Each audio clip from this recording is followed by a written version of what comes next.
Pennsylvania Senate Republican Dave McCormick is a former investment management executive and author with his wife Dina of the new book, Who Believed in You? How Purposeful Mentorship Changes the World. The tariffs are creating volatility, in part anxiety, because there's uncertainty. Mm-hmm.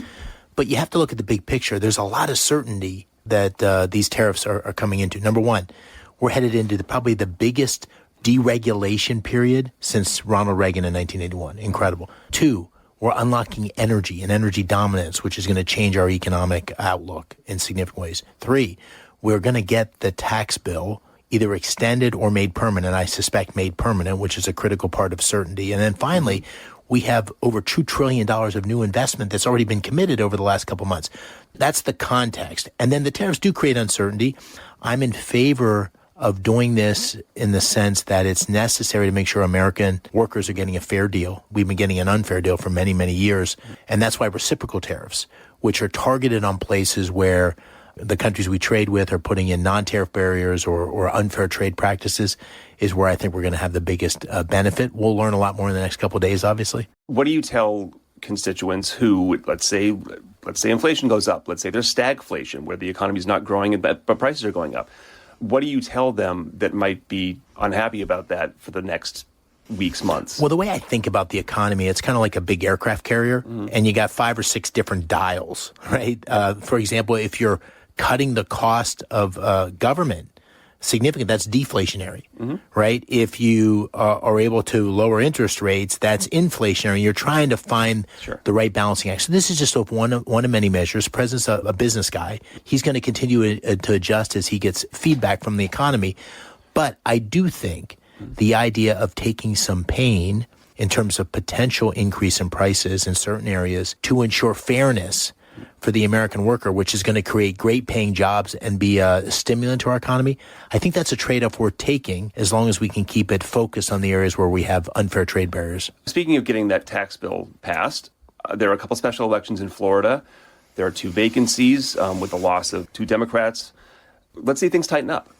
Is there pressure, especially with that slim majority in the House, is there pressure to get things done just as soon as possible? Yeah, I mean, absolutely. President Trump ran, I ran, we won on a mandate for change. Now, I think it's fair to say in the history of new presidents, certainly in my lifetime, there's never been a flurry of activity like we've seen under President Trump to deregulate energy and unlock our economy and close the border and so forth. On the economy and the inflation challenge that was left by President Biden, it's going to take a little bit to get that under control. But we've got a set of promises. We got to deliver change.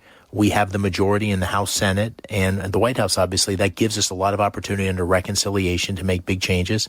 And we shouldn't take anything for granted. We had the euphoria of November, but man, we got to bear down and deliver on the promises. I know I've spoken literally in the last week with President Trump about it. I know he feels that sense of urgency. We all do. What do you make of the new friends and enemies he's been making lately? New friends on the right, new enemies on the left. I mean, is he just a call it as he sees a guy, or there doesn't seem to be a lot of strategizing with a guy like that? Well, I think both parties have its set of extremes, but there is a set of, I think, lunatics on the left that are very hard for any Democratic politician to accommodate. I think in Senator Fetterman's case, listen, he and I sat down. We disagree on a lot, but we agree on a lot. And we are in a state where we have to find common ground to get things done for our for fellow Pennsylvanians. He and I have found common ground on anti-Semitism, on Israel, on protecting mushroom farmers in Chester County, on benefits for the bereaved of killed soldiers, for a fentanyl bill. So we're trying to do things on behalf of Pennsylvania. And the thing I could say about Senator Fetterman, and I genuinely believe this, it's the best thing I could say about any politician, I believe he's completely authentic. I think he's supporting the things he believes in. I think he's also a savvy politician. I think he sees that his party is wildly out of step. But I also think he's very authentic, and I think he's going to be a good partner to work with on key things.